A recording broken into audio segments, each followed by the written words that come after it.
नमस्कार विद्यार्थी मित्रांनो, आजचा आपला दुसरा दिवस इंग्लिश स्पीकिंग.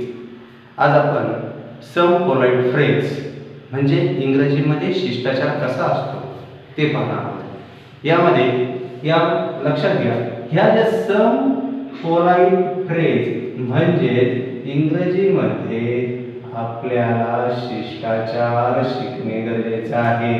आपण बऱ्याच वेळा बोलतो, परंतु हे बोलत असताना आपल्याला कोणते शब्द वापरायचे हे लक्षात आलं पाहिजे. यातला पहिला जो शब्द आहे, काही शब्द मी तुम्हाला देतोय म्हणजे ते तुमच्या लक्षात येतील. वेलकम. वेलकम म्हणजे काय रे? तर स्वागत. बरोबर. स्वागत करण्यासाठी आपण एखाद्या व्यक्तीला काय म्हणतो? वेलकम.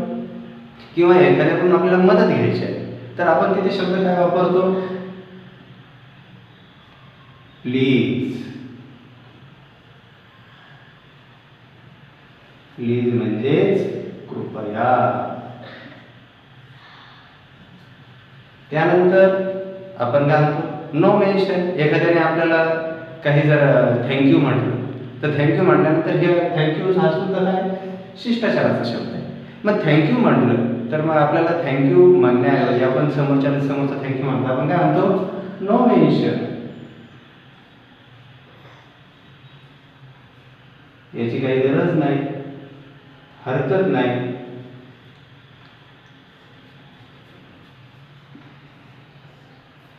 त्यानंतर एखाद्याकडून आपल्याला काही काम करून घ्यायचं आहे आणि त्याच्याकडून आपण एखाद्याकडून पेन घ्यायचा आहे किंवा आणखी एखादी गोष्ट मागायची आहे तर आपण काय म्हणतो? Excuse me.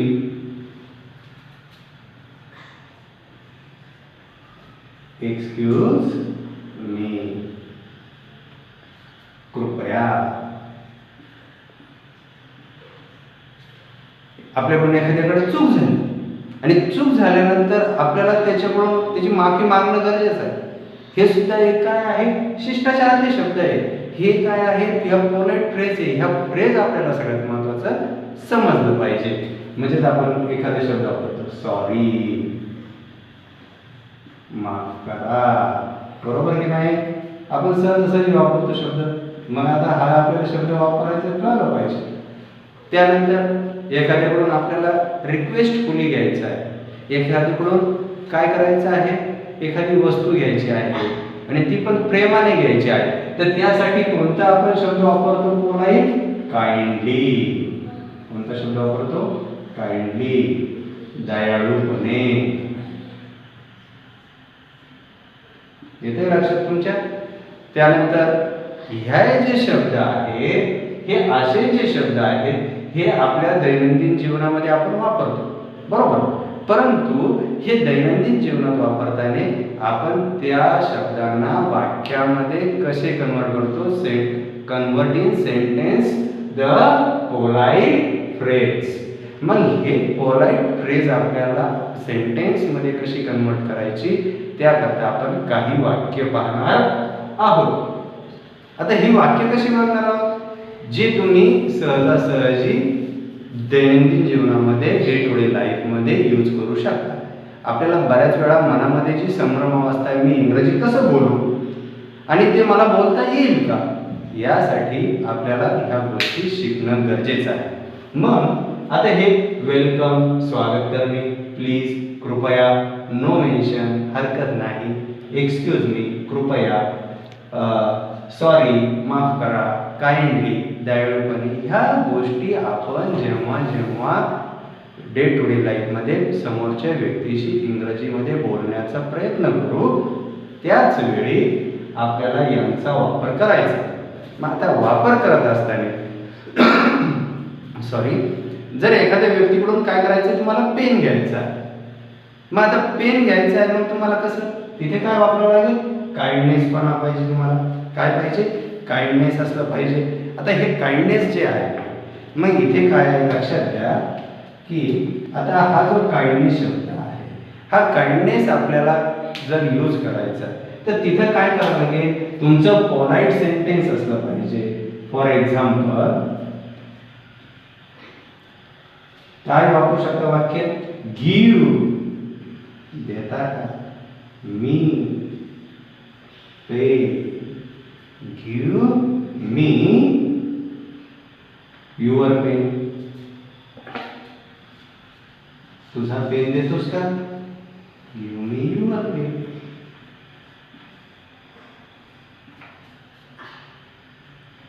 तुझा, तुमचा, तुमचे, तुमचा पेन देता का?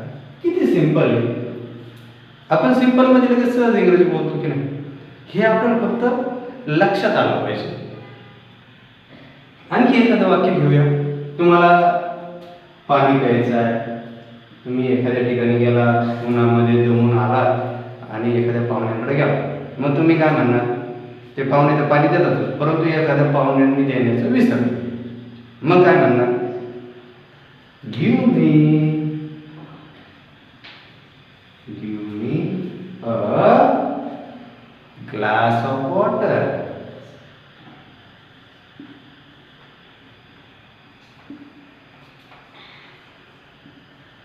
येते लक्षात? मला पाणी देता का? हे काइंडली मागतोय आपण, दयाळूपणे मागतोय. जर ते तुम्ही म्हणा ए पाणी देतो का रे, मग कसं? तर आपल्याला ही पोलाइट जी फ्रेज आहे, ती पोलाइट फ्रेज आपली तिथं त्या वाक्याला सर्वात महत्वाचं इमोशन्स राहणार नाही, भावना राहणार नाही, हे लक्षात घ्या. म्हणजेच काय? एक ग्लास पाणी देता. काय वाटतं तुम्हाला? कसं वाटतं हे वाक्य? किंवा तुम्ही प्रवास करत आहात, तुमचा मोबाईल डिस्चार्ज झाला, किंवा तुमच्याकडे हातामध्ये रिस्ट वॉश नाही, मग काय वाक्य वापराल? किती वाजले? ठीक आहे, किती वाजले. परंतु समोरच्या व्यक्तीला मराठी कळतच नाही. आपल्या महाराष्ट्राचा सर्वात महत्वाचा मोठा प्रॉब्लेम आहे की इंग्रजी कसं वापरायचं, मराठी कसं वापरायचं हे आपल्या लक्षात आलं नाही पाहिजे. खरं सर्वात महत्त्वाचं मी प्रामाणिकपणे सांगेन की आपल्या महाराष्ट्रीयन माणसाने मराठी हे 100% बोललंच पाहिजे. परंतु त्याबरोबर इंग्रजी ही जी जागतिकीकरणाची भाषा आहे ही आपल्याला समजून घेणं गरजेचं आहे. आणि त्यामध्ये या स्पर्धेमध्ये इंग्रजी बोलणारे जे व्यक्ती आहेत, इतर लोक आहेत, त्याच्यामध्ये आपल्याला काय करणं गरजेचं आहे? सहभाग घेणं गरजेचं आहे. तर आता हे आपल्याला किती वाजले विचारायचं. What is the time? Simple आहे की नाही? What is the time? What is the time? काय झालं? शॉर्टकट. किती वाजले? बघा, हे वाक्य वापरून बघा, तुम्हाला लक्षात येईल अरे हे तर एवढं इंग्लिश सोपं आहे. उगाचच मी विचार करत बसलो की हे इंग्लिश मला येत नव्हतं. आता तुम्ही मगाशी मी एक वाक्य घेतलं होतं, give me a glass of water. आता तेच जर मला समोरच्या व्यक्तीने विचारलं का हा पाणी घेणार का, आता पाणी घेणार का म्हटल्यानंतर पाणी पिणार का असं आपल्याला विचार, मग आपल्याला म्हणता आलं पाहिजे येस ड्रिंक. सिंपल. तसे वाक्य खूप घेण्यासारखे आहे. परंतु आपण डे टू डे लाईफमध्ये इंग्रजी कसं सहजासहजी बोलणार आहोत हे नुसतीच मुलंच नाही, लहान मुलं नाही, तर आपल्या गृहिणी असतील किंवा आणखी आपल्या मुलांबरोबरही आपण बऱ्याच वेळा मुलांना इंग्लिश मिडियममध्ये टाकतो आणि इंग्लिश मिडियममध्ये टाकल्यानंतर त्यांच्याबरोबर छोटी छोटी आपण इंग्लिश वाक्य बोललं पाहिजे. आणि हे बोलल्याने त्यांचा पण कॉन्फिडन्स वाढतो आणि आपला पण कॉन्फिडन्स वाढतो. कॉन्फिडन्स म्हणजेच काय?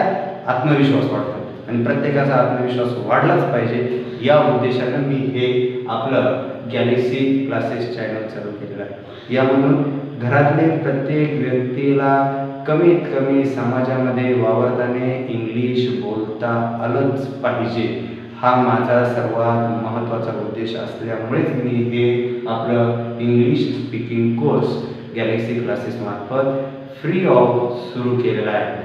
तुम्हाला जर आवडला तर नक्की लाईक करायचं आहे, शेअर करायचं आहे. आणि माझ्याकडून जर काही मिस्टेक राहत असतील, माझ्यात काही सुधारणा करायच्या असतील तर तुम्ही त्यामध्ये काय करणार आहात? त्या सुधारणा करण्यासाठी मला आपल्या कमेंट्स बॉक्समधून त्या सुचवायच्या आहेत. की सर मला अशा पद्धतीनं हवं आहे, मला एखाद्या व्यक्तीशी बोलायचं आहे, त्याच्याशी कॉन्व्हर्सेशन करायचं आहे. मग ते कॉन्व्हर्सेशन कसं करायचं आहे, तुम्ही मला जर कमेंट्समध्ये टाकलं तर मी तुम्हाला त्या कमेंट्सद्वारे कन्व्हर्सेशन आपल्याला या लेक्चरमध्ये एक वेगळा टाईम घेऊन आपण कन्व्हर्सेशन ते ॲड करू. ठीक आहे.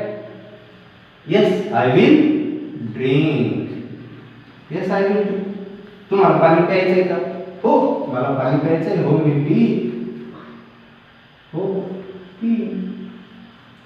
सिंपल सिंपल, एकदम सिंपल. एखादी गोष्ट तुमच्याकडून चुकली, आता बघा ह्या ज्या पॉलाइट फ्रेज आहेत ना, ह्याच पॉलाइट फ्रेज आपण याच्यामध्ये उतरवतोय. फक्त त्याला काय केलेलं आहे, एक वाक्याचं सेंटेन्सचं काय दिलेलं आहे, स्वरूप दिलेलं आहे.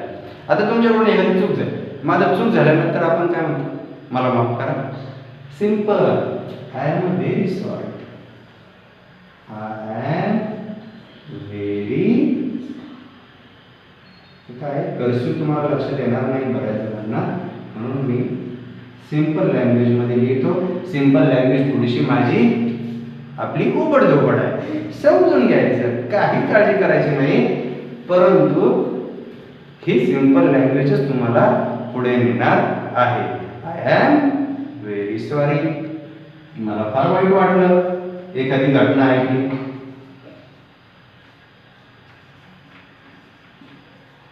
मला फार वाईट वाटलं. आता आणखी आपण ह्या सॉरीचंच एखादं वाक्य घेऊया. ठीक आहे. की तुम्ही एखाद्या कार्यक्रमामध्ये गेला आणि त्या कार्यक्रमाचा टायमिंग 7 वाजताचा होता, तुम्ही तिथं 8 वाजता पोहोचले. मग तुम्ही तिथं काय बोलणार, काय बोलणार सांगा बरं. तर तिथं काय बोलणार, I am sorry. I am sorry, मला माफ करा. पण त्याच्या पुढं पण वेळ झाला ना तुम्हाला, मग आता वेळ झाल्यानंतर काय बोलणार, I got a little late. I got a little late. आपल्याला झाला जास्त उशीर, काय काळजी करायची नाही. परंतु आज आपण गेल्यानंतर तिथं काय लगेच म्हणायचं ना, हा खूपच उशीर झाला, असं नाही म्हणायचं. मला थोडासा उशीर झाला. काय झालं, मला थोडासा उशीर झाला, माफ करा. काय करा, माफ करा. मला थोडासा उशीर झाला. झाला का? खरं मला पण उशीर झाला, मी फार लवकर सुरू करायला पाहिजे होतं हे तुमच्यासाठी, थोडासा उशीर झाला. बघा मित्रांनो, हे असे सोपे सोपे वाक्य. घेऊन युअर पेन. मला तुमचं पेन देता का? घेऊन युअर ग्लास ऑफ वॉटर. मला एक ग्लास पाणी देता का? What is the time? किती वाजले? Yes I will drink. हो मी पी. I am very sorry. मला फार वाईट वाटलं. इंग्रजी भाषाच अशी आहे, अहो 26 अक्षरांचा सगळा खेळ आहे आणि या 26 अक्षरांमध्ये आपल्याला करायचं तरी काय. तेवढाच आपल्याला थोडा छोटा छोटा खेळ शिकून मोठं मोठं व्हायचं आहे. 60 दिवस आहे, आजचा दुसरा दिवस आहे. आणखी पुढे पुढे जसं जसं जाऊ तसं तसं तुमच्या लक्षात येईल, तुमचा कॉन्फिडन्स वाढेल. I am sorry, I got a little late. मला माफ करा, मला थोडासा उशीर झाला. आता तुम्ही तिथं गेलात, परंतु तुमच्याकडे कोणी लक्ष द्यायला, मग काय करणार रे? मग त्याच्यासाठी काय म्हणायचं वाक्य, मे. किंवा शिक्षक पण शाळेमध्ये मुलांना म्हणतात की नाही, काय म्हणतात शिक्षक, तुम्हाला म्हणतात may I attention please. May I have attention. Attention, may I have attention. अरे राहिला ना शब्द, कोणता शब्द राहिला सांगा बरं? प्लीज राहिला. पॉलाइट मधला आहे ना तो शब्द तर टाकावा लागेल ना आपल्याला. May have attention please. कृपया लक्ष द्या. कुणाकडं? आपल्या चॅनलकडे. कशासाठी? तर आपल्याला इंग्लिश बोलण्यासाठी, कॉन्फिडन्स वाढवण्यासाठी. कृपया लक्ष द्या. आहे की नाही? आणखी काही वाक्य घेऊ? आता त्याच्या पुढचं एक वाक्य, थोडीशी जागा आहे, घेऊ का इथं हे पुसू, कसं वाटतं तुम्हाला? हे जर तुम्हाला लिहून घ्यायचं असेल किंवा ते स्क्रीनशॉट घ्यायचं असेल त्याचा स्क्रीनशॉट घेऊन ठेवा. आणखी 2-3 वाक्य घेऊ असं मला वाटतं. यामध्ये मी हे जे पोलाइट फ्रेजेस आहेत, जे काही आपले 5-6 शब्द घेतले त्यावरती आपण वाक्य तयार करतोय. हे वाक्य आपल्याला समजले पाहिजे. ठीक आहे, तर याचा स्क्रीनशॉट घेतला तर मी आता पुढचे तुम्हाला एक आणखी 2-3 वाक्य घेतो. ठीक आहे,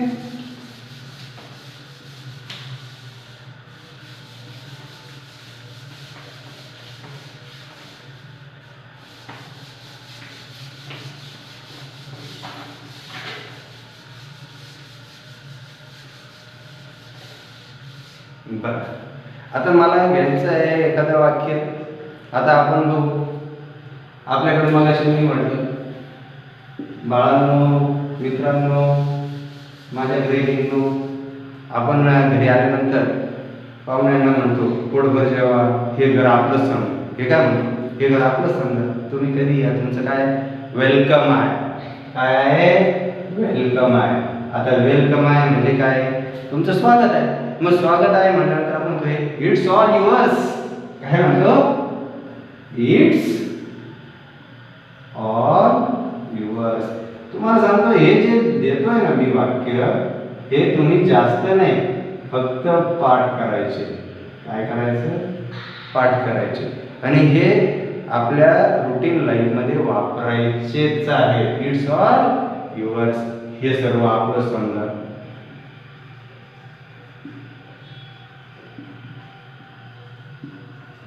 ज्यावेळेस आपलं समजा म्हणजे आपलीच माणसं आहेत अशी ही काय होते? पोलाइट फ्रेज होते. आता तुम्ही प्रवास करताय आणि प्रवास करताना तुम्हाला एखाद्या व्यक्तीजवळ बसायचं आहे आणि ती व्यक्ती काय आडूनच बसली बाबा त्या खुर्चीवरती, त्या सीटवरती. मग त्या सीटवरती बसल्यानंतर आपल्याला त्याला म्हणायचं आहे बाबा थोडंसं सरकतो का, परंतु आपल्याला तिथं इम्प्रेसिव्ह सेंटेन्स पडलं पाहिजे आणि ते आपल्याला काइंडली मधून पडलं पाहिजे. म्हणून मग आपण काय करायचं आहे, तिथं काय वाक्य करणार तुम्ही? जरा सरकता का. आता सरकता का म्हटल्यानंतर कसं, will you please move a bit. Will you please,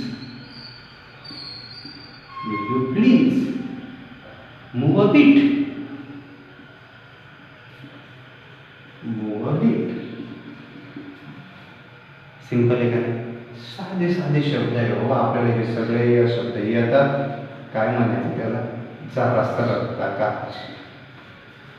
का नाही सरकणार इंग्लिशमध्ये बोलल्यानंतर?